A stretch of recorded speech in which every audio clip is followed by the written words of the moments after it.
There's something going on outside. I'm not sure what it is. It sounds like planes flying overhead or something. I don't know.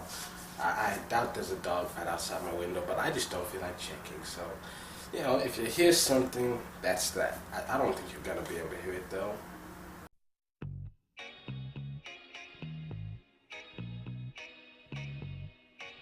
Greetings and welcome to the Fan Perspective. I'm your host, Nathan Lyle. This is WNBA Weekly, the show where I recap some of the action from last week's games, talk about some of the games that are going to be aired, and then I'll also sprinkle a few of my own personal thoughts in here and there. Now that you know what the show was about, let's get on to the weekend's action. First of all, on Tuesday, we had Chiney had her 8th double-double of the season, leading the Sun with 19 points and 12 rebounds, but the Dream had 4 players in double figures, led by 22 from McCoughtry as Atlanta continues extending their lead on the Eastern Conference. And then Skylar, she had another big day, leading the team with 23 points, but the Fever had 4 players in double figures, including Tamika Catchings getting her first double-double of the season, as she led the team with 23 points, 11 rebounds, also adding 4 assists and a couple of blocks, as Indiana survives a late comeback attempt from the Shock. And then Nneka and Lavender, they both had double-doubles. Parker nearly had a double-double as well. The three of them combined for 32 of the team's 42 rebounds, 18 of their 22 offensive rebounds, and they all three combined for 43 points as well, as they had all of the team's blocks. But the Lynx, they had 3 players in double figures, led by 30 from Maya Moore, her 7th 30-point game of the season. And Lindsey Whalen was 1 rebound short of a double-double, as the Lynx hand the Sparks their 3rd straight loss. Then on Wednesday, Sylvia Fowle, she has another big double-double, leading the team with 19 points, 17 rebounds, also adding 5 blocks. But behind 16 points from Bia Hartley and a double-double from Risa Min, the Mystics, they hand the Sky their 4th straight loss, and they swap places in the standings. So after starting the season undefeated, the Sky are now very close to being dead last. They keep inching closer to the bottom. Luckily for them, though, for New York, Sugar Rogers, she came off the bench to lead the Liberty with 21 points, but behind the rookie McBride, who had 30 points to lead the Stars to the win, ending New York's winning streak. They still can't win on the road. 1-8 on the season, away from the Garden. Then on Thursday, Katie Douglas, she returns to the team she won a championship with, and she leads the Sun with 17 points on the game. But the Fever, they had 4 players in double figures. Tamika Catchings, she had 21 points and 7 rebounds. The Fever, they win their 2nd straight. And then Lloyd Johnson, she had a double-double with 17 points and 12 rebounds. Skylar Diggins had a double-double as well, leading the team with 21 points and 12 assists. She also added 5 steals. And between Diggins and Sims, they had 19 of the team's 21 assists. But the Lynx, they had huge double-doubles from Maya Moore, leading the team with 33 points and 11 rebounds. And Lindsey Whalen nearly had a triple-doubles, 21 points, 10 assists, 9 rebounds. The Lynx, they had the shock of their 3rd straight loss. And after all that excitement, here are the current standings.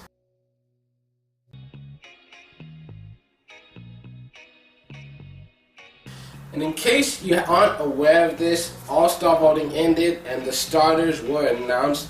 First, we're going to start with the Western Conference because I don't feel like there's any controversy here.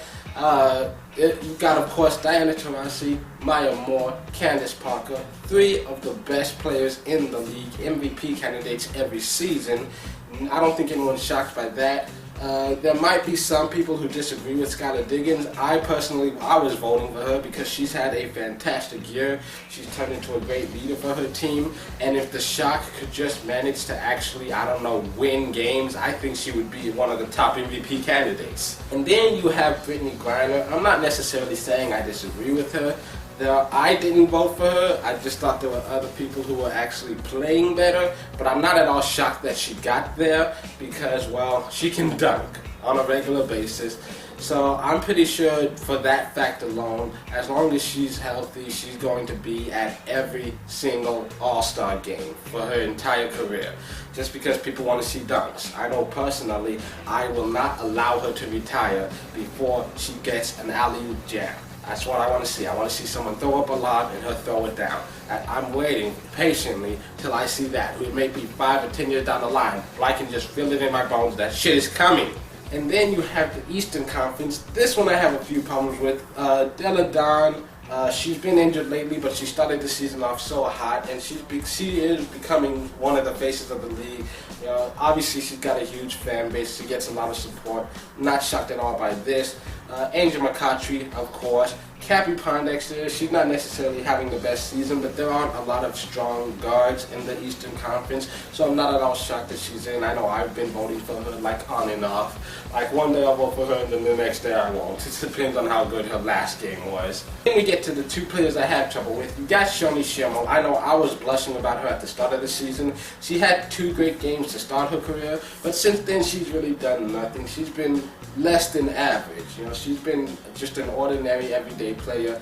I don't even think about her anymore. She's not on my radar. But I think somehow she brought a huge fan base into the league. And here's the problem with fan voting, because now you got a player who, she's got a lot of playmaking talent and ability. No one's denying that. It's just that as of right now, she is far from one of the best in the league, much less in the Eastern Conference. And I just don't feel like she deserves a starting role on the All-Star team. I mean, if you wanted to bring her in as a backup, that's your choice. But starting role, I just think there are at least 3 or 4 other people who I would have picked in front of her. Like, I don't know, if Tiffany Prince, she's been playing pretty fucking well. But here's the one I have a real problem with. Tamika Catchings was named the starter. And she didn't even play her first game until voting ended. And so that's how you can tell people are voting on name recognition alone, which is bullshit. It should be the people who actually work their asses off that deserve to go. I mean, don't get me wrong, I love Tamika to death. She's an amazing player, and I have nothing but respect for her. But, how can you vote for someone who hadn't played a single game in the season?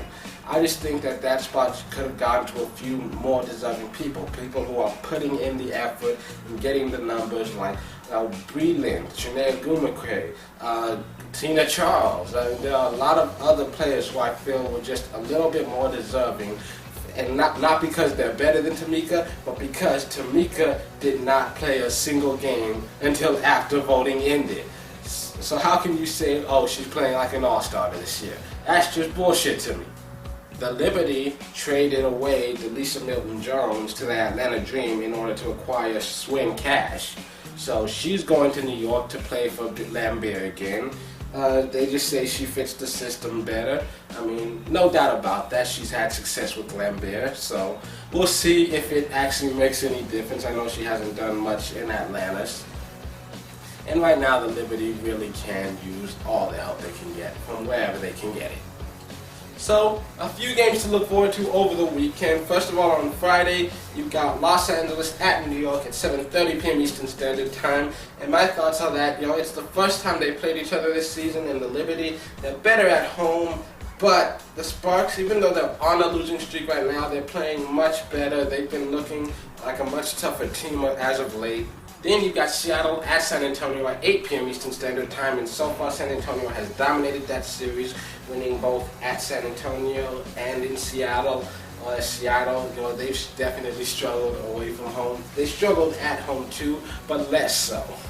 And then you've got Phoenix at Chicago at 8:30 p.m. Eastern Standard Time, and if the Sky weren't so banged up right now, then this would be a bigger challenge, but with the winning streak that they're on, it's hard to see the Mercury finding some way to blow this. Then on Saturday, you've only got a couple of games, but they look fairly exciting. You've got Atlanta at Indiana at 7 p.m. Eastern Standard Time. But, this one's going to be interesting. So far, every time they play each other, the away team wins. But this is the first time that they've played with Tamika Catchings in the lineup, and she makes them better offensively and defensively. Since she's come back, she's had a double-double. She's led the team in points twice. And defensively, 5-time Defensive Player of the Year. You think she's not going to be able to handle Angel McCoughtry? She's looking really great right now so far, and she's well rested. So I think this is going to be an exciting game to watch. Then you got Washington at Tulsa at 8 p.m. Eastern Standard Time, and it's the first time they played each other, so it's hard to know exactly how well they match up. On paper, Tulsa seems like a strong team, but like on paper, to me, they look like a playoff team, and right now, they're a lottery team. So, we'll see. The Mystics aren't really that scary a team, but at the same time, like Tulsa, as scary as they can be at times, they look great in spurts. Those spurts usually don't include the fourth quarter. They have definitely been showing their age this season. Then on Sunday, you've got a few games that are going to be played on air. You've got Los Angeles at Connecticut. That's going to be on NBA TV at 1 p.m. Eastern Standard Time. And for those of you who don't understand time zones, that means if you live somewhere near the eastern coast, like New York to Florida, it's going to be on at 1 p.m. If you live in one of the middle states like Texas, Oklahoma, one of the Dakotas, then it's going to be on at 12. If you live near the Pacific Ocean like Oregon, California, it's going to be on at like 10 in the morning. So, prepare yourselves for an early rising. This is the first time this season that the sisters are going to face off against each other. Nneka and Chiney, I don't know how much they're actually going to go one-on-one, because just looking at the position, Chiney is more likely to go guard Candace Parker, which is not really better for her. Either way, it's a bad matchup. If you look at it, Alyssa Thomas and McCoughtry, two rookies versus Nneka and two-time MVP Candace Parker. Who do you think is going to win? Then you've got Seattle at Minnesota on ESPN2 at 3 p.m. Eastern Standard Time. And Seattle, they managed to win the first two meetings, but as soon as it got to Minnesota, the Lynx were able to grab a win. I kind of expect more of the same. Then you've got San Antonio at Phoenix at 6 p.m. Eastern Standard Time.